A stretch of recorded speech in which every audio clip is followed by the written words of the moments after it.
भारत के चारों ओर ऐसे देश मौजूद हैं जहां पर पॉलिटिकल अनस्टेबिलिटी और उठापटक का दौर जारी रहता है। भारत को बॉर्डर पर हर वक्त बड़ी संख्या में सेना को तैनात रखना पड़ता है, क्योंकि चीन और पाकिस्तान जैसे देशों के साथ हमारे संबंध बहुत अच्छे नहीं है और अब भारत के पड़ोस में एक और मुल्क दुश्मन बनता जा रहा है। वर्तमान समय में बांग्लादेश में जो हालात देखने को मिल रहे हैं वो भारत के लिए बिल्कुल भी अच्छा संकेत नहीं है। भारत को सपोर्ट करने वाली शेख हसीना को किस तरह से इस्तीफा देकर देश छोड़कर भागना पड़ा, ये सब तो आप कुछ दिनों से न्यूज में देख ही रहे होंगे। ऐसे में कहा जा रहा है कि शायद आने वाले दिनों में बांग्लादेश की स्थिति भी पाकिस्तान जैसी हो सकती है। बांग्लादेश और पाकिस्तान में अच्छी दोस्ती होने की संभावना भी जताई जा रही है। हिंदुओं के खिलाफ इन दोनों ही देशों में अत्याचारों का ग्राफ लगातार बढ़ रहा है और दुख की बात यह कि उन हिंदुओं की चीख पुकार सुनने वाला भी इन देशों में कोई नहीं है। दोस्तों, कुछ समय पहले तक बांग्लादेश को पाकिस्तान से बेहतर माना जाने लगा था, लेकिन आज दोनों देशों में फिर से हालात एक जैसे ही देखने को मिलते हैं। ऐसे में सवाल ये आता है कि बांग्लादेश और पाकिस्तान में से कौन सा देश है ज्यादा बेहतर, कहाँ रहने वाले लोग अपने देश की सरकार से खुश है। इन सभी मुद्दों के बारे में आज की वीडियो में हम बात करने वाले हैं। लेकिन वीडियो को शुरू करने से पहले अगर आप हमारे चैनल पर पहली बार विजिट कर रहे हैं तो प्लीज सब्सक्राइब कर लीजिए।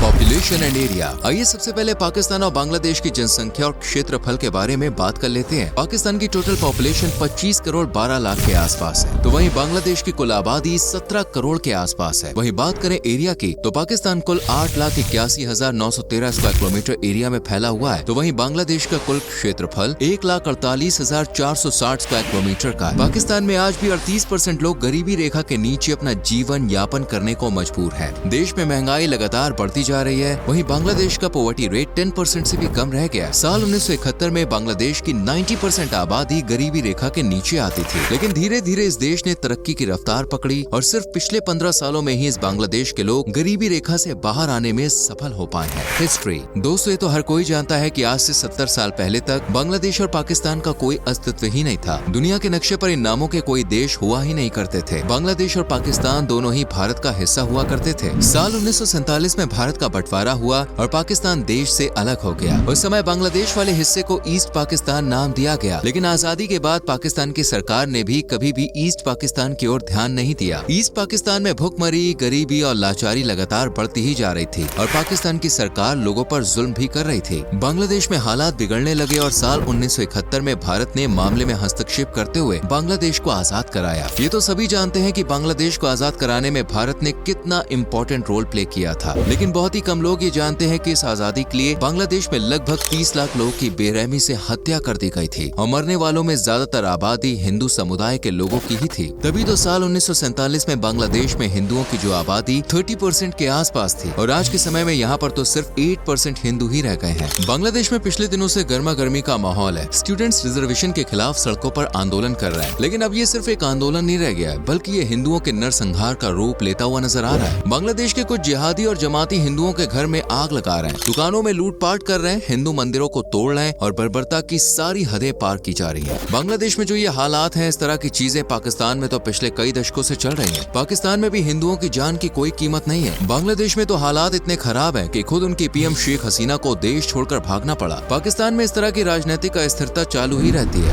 GDP and per capita income. दोस्तों, भले ही पाकिस्तान को बांग्लादेश से पहले आजादी मिल गई थी, लेकिन आज के समय में बांग्लादेश की इकोनॉमी पाकिस्तान से बेटर नजर आती है। पाकिस्तान की टोटल GDP $360 बिलियन है, तो वहीं बांग्लादेश की GDP $460 बिलियन के आसपास है। पर कैपिटा इनकम के मामले में बांग्लादेश की स्थिति बेहतर नजर आती है। पाकिस्तान में रहने वाले लोग सालाना करीब $1400 की कमाई कर रहे हैं, तो वहीं बांग्लादेश के लोग की पर कैपिटा इनकम $1650 के आसपास है। बांग्लादेश की इकोनॉमी को मजबूत बनाने में सबसे बड़ा योगदान यहाँ की टेक्सटाइल इंडस्ट्री का माना जाता है। आज बांग्लादेश पूरी दुनिया में टेक्सटाइल किंग के नाम से अपनी पहचान बना चुका है। दुनिया के कई मल्टीनेशनल और फेमस ब्रांड्स के कपड़े बांग्लादेश में ही मैन्युफैक्चर हो रहे हैं। टेक्सटाइल इंडस्ट्री में बांग्लादेश, भारत, जर्मनी और अमेरिका जैसे देशों को भी पीछे छोड़ चुका है। इसके अलावा jute, garment, paper, cement, chemical engineering और शुगर का प्रोडक्शन भी बांग्लादेश में बड़े पैमाने पर किया जा रहा है। लेकिन दोस्तों, बांग्लादेश में फिलहाल जिस तरह के हालात बने हुए हैं, उससे वहाँ की इकोनॉमी को एक बड़ा झटका लग सकता है। ऐसा बताया जा रहा है कि बांग्लादेश करीब 10 साल पीछे जा सकता है। कई कंपनियां अपनी मैन्युफैक्चरिंग यूनिट्स को बांग्लादेश से बाहर शिफ्ट कर सकती हैं। वहीं दूसरी ओर पाकिस्तान की GDP एग्रीकल्चर और गारमेंट इंडस्ट्री पर आधारित है। पाकिस्तान अपने कपड़े के लिए फेमस है। यहाँ के सूट और साड़ियों की डिमांड भारत में भी देखी जाती है। इसके अलावा दुनिया की 80% फुटबॉल और बास्केटबॉल की मैन्युफैक्चरिंग भी पाकिस्तान में ही होती है। Religion, education and culture. आइए दोस्तों, अब एक नजर बांग्लादेश और पाकिस्तान की धार्मिक आबादी पर भी डाल लेते हैं। आज के समय में बांग्लादेश में करीब 91% आबादी मुसलमानों की है और 8% हिंदू इस देश में रहते हैं। नंबर्स के हिसाब से बांग्लादेश में फिलहाल 1 करोड़ 30 लाख हिंदू रह रहे हैं, लेकिन यहाँ पर रहने वाले हिंदू अब खुद को सुरक्षित महसूस नहीं करते हैं। बड़ी संख्या में हिंदू बॉर्डर पार कर भारत में शरण लेने की कोशिश कर रहे हैं। वहीं दूसरी ओर पाकिस्तान में 96.5% लोग इस्लाम धर्म को मानते हैं, तो वहीं 2.2% लोग हिंदू और सिख धर्म को मानने वाले हैं और 1.22% लोग लगभग ईसाई धर्म को मानते हैं। गौर करने वाली बात यह है कि आजादी के समय पाकिस्तान में हिंदुओं की आबादी 20% से भी ज्यादा थी, यानी पिछले 77 सालों में देश में हिंदुओं की आबादी 90% तक घट गई है। बात करें एजुकेशन की, तो बांग्लादेश ने पिछले कुछ सालों में अपने देश की शिक्षा प्रणाली को मजबूत करने की दिशा में काफी अच्छा काम किया है। बांग्लादेश में बाढ़ के समय में भी बच्चों के स्कूल बंद नहीं होते। यहाँ पर नाव पर बच्चों को पढ़ते हुए देखा जा सकता है। यही वजह है कि आज इस देश का लिटरेसी रेट 75% तक पहुँच गया है। वहीं दूसरी ओर पाकिस्तान का लिटरेसी रेट सिर्फ 62% है। यहाँ पर बच्चों को बचपन से ही कट्टरवादी विचारधारा के बारे में सिखाना शुरू कर दिया जाता है। पाकिस्तान की राष्ट्रीय भाषा तो उर्दू है, लेकिन सिर्फ 8% लोग यहाँ पर उर्दू भाषा में बात करते हैं। यहाँ पर सबसे ज्यादा पंजाबी भाषा का इस्तेमाल किया जाता है। इसके अलावा हिंदी, पश्तो, सिंधी और बलूची जैसी भाषाएं भी लोगों द्वारा आम बोलचाल में इस्तेमाल की जाती हैं। वहीं बांग्लादेश की ऑफिशियल लैंग्वेज बांग्ला है और देश की 99% आबादी बांग्ला भाषा में ही बात करती है। पाकिस्तान और बांग्लादेश के कल्चर में कुछ सिमिलैरिटीज देखने को मिल जाती है। दोनों ही देशों में ईद का त्योहार सबसे ज्यादा धूमधाम से मनाया जाता है। दोनों ही देशों में नॉन वेज को काफी पसंद किया जाता है। आइए एक नजर दोस्तों दोनों देशों के खाने पर भी डाल लेते हैं। पाकिस्तान का खाना काफी जायकेदार माना जाता है। नहारी इस देश की सबसे पसंदीदा और लोकप्रिय डिश है। इसे पाकिस्तान की नेशनल डिश भी कहा जाता है। इसके अलावा चिकन बिरयानी, मटन कोरमा, सीख कबाब, हलीम, सज्जी जैसी अनेकों डिशेस हैं, जिनका नाम सुनते ही नॉनवेज के शौकीन लोग के मुंह में पानी आ गया होगा। पाकिस्तान में आपको जगह जगह स्ट्रीट फूड से सजी हुई मंडियां भी देखने को मिल जाएंगी। वहीं स्ट्रीट फूड के मामले में बांग्लादेश भी किसी से कम नहीं है। यहाँ का खान पान काफी हद तक भारत के बंगाल राज्य जैसा नजर आता है। ऐसा इसलिए भी क्योंकि पहले के समय में बांग्लादेश बंगाल का ही हिस्सा हुआ करता था। बांग्लादेश में मछली और चावल का इस्तेमाल सबसे ज्यादा किया जाता है खाने में। रसगुल्ला, पंता भाट, मिष्टी दोई, शामी कबाब, ढोकर डालना, चिंगरी, मलाई, कढ़ी, हिलसा करी, बिरयानी जैसे व्यंजनों को बांग्लादेश में बड़े ही स्वाद लेके खाया जाता है। Famous tourist places. दोस्तों पाकिस्तान में घूमने के लिए एक से बढ़कर एक बेहतरीन जगह मौजूद है। पाकिस्तान के बारे में आप चाहे कुछ भी कहें, लेकिन प्राकृतिक सुंदरता के मामले में इस देश का कोई जवाब नहीं है। नतर वैली रंगीन झीलों के लिए प्रसिद्ध है। पीओके की नीलम वैली एक बेहद ही आकर्षक और सुंदर जगह है। इसके अलावा गोजल वैली, कलश वैली और कघन वैली जैसी अनेकों जगह है, जहाँ पर आप प्रकृति के खूबसूरत नजारों का दीदार कर सकते हैं। लाहौर पाकिस्तान के सबसे प्रमुख शहरों में से एक है और इस शहर की अधिकतर धरोहरें मुगलों द्वारा ही बनवाई गई थी। बादशाही मस्जिद का निर्माण 1673 में करवाया गया था। शालीमार गार्डन एक और प्रमुख स्थल है। लाहौर फोर्ट भी घूमने के लिए एक बहुत ही अच्छी जगह है। इसे शाही किले के नाम से भी जाना जाता है। मीनारे पाकिस्तान को पाकिस्तान में शहीद स्मारक और आजादी की निशानी माना जाता है। लाहौर का चिड़ियाघर पूरे दक्षिण एशिया में दूसरा सबसे पुराना जू है, जिसकी स्थापना 1872 में की गई थी। इसके अलावा जहांगीर टूम्ब, गुरुद्वारा डेरा साहिब, लाहौर म्यूजियम जैसी अनेकों जगह आप घूमने के लिए जा सकते हैं। और अगर आपको लाहौर में शॉपिंग करनी है तो बिना सोचे समझे दाता दरबार और अनाकली बाजार चले जाइए। घूमने के मामले में बांग्लादेश भी किसी से कम नहीं है। यहाँ की कैपिटल सिटी ढाका है। इस शहर को सिटी ऑफ मॉस्क्स के नाम से जाना जाता है। शहर में आप जानते हैं 8000 से ज्यादा मस्जिदें बनी हुई हैं और कई मस्जिदों की सुंदरता काफी आश्चर्यजनक है। मुगल शासन के दौर की कई सैकड़ों इमारतें आज भी इस शहर में बनी हुई है। ढाकेश्वरी मंदिर इस शहर का सबसे ऐतिहासिक मंदिर माना जाता है। ढाका में रहने वाले हिंदू समुदाय के लोग आज भी इस मंदिर को काफी पवित्र मानते हैं। लाल बाग के किले का निर्माण 17वीं शताब्दी में राजा मोहम्मद ने करवाया था, लेकिन ये किला दोस्तों अधूरा ही बन पाया था। आज इस किले को एक म्यूजियम और पर्यटन स्थल में तब्दील कर दिया गया है। सरदार घाट ढाका का एक रिवर पोर्ट है और नदी पर बने एशिया के सबसे बड़े बंदरगाहों में से एक माना जाता है। लिबरेशन वॉर म्यूजियम में आपको बांग्लादेश के इतिहास और आजादी की लड़ाई के बारे में काफी कुछ नया जानने को मिलेगा। सुंदरबन के जंगलों में आप रॉयल बंगाल टाइगर देख सकते हैं। इसके अलावा चिट्टागोंग, सियालहाट भी बांग्लादेश के प्रसिद्ध टूरिस्ट स्पॉट्स में शुमार है। दोस्तों बांग्लादेश और पाकिस्तान में कई हिंदू मंदिर भी मौजूद हैं, लेकिन दुख की बात यह है कि कट्टरवादी लोग लगातार हिंदू धार्मिक स्थलों को अपना निशाना बना रहे हैं। बीते कुछ दिनों में ही बांग्लादेश में 2 दर्जन से भी ज्यादा हिंदू मंदिर तोड़ दिए गए हैं। तो वहीं पाकिस्तान से भी समय समय पर ऐसी खबरें आती रहती हैं। भले ही दोनों देशों में घूमने की कितनी सारी जगह क्यों ना हो, लेकिन भारतीयों के लिए फिलहाल दोनों ही जगह सुरक्षित नहीं है और बहुत ही कम टूरिस्ट ही घूमने के लिए पाकिस्तान और बांग्लादेश का रुख करते हैं। करेंसी की बात करें तो बांग्लादेश की करेंसी पाकिस्तान की मुद्रा के आगे थोड़ी मजबूत नजर आती है। एक बांग्लादेश टका करीब 2.37 पाकिस्तानी रुपए के बराबर है। तो दोस्तों ये थी पाकिस्तान और बांग्लादेश के बारे में पूरी जानकारी। आपको क्या लगता है, क्या बांग्लादेश में आने वाले दिनों में हालात सामान्य हो पाएंगे और और क्या शेख हसीना फिर से बांग्लादेश जा पाएंगी? अपने विचार कमेंट सेक्शन में जरूर लिखें। वीडियो को लाइक और शेयर करके चैनल को सब्सक्राइब करें और बेल आइकॉन प्रेस करें, जिससे आने वाली वीडियोस मिस ना हो। मिलते हैं आपसे अगली वीडियो में। Till then bye bye, take care.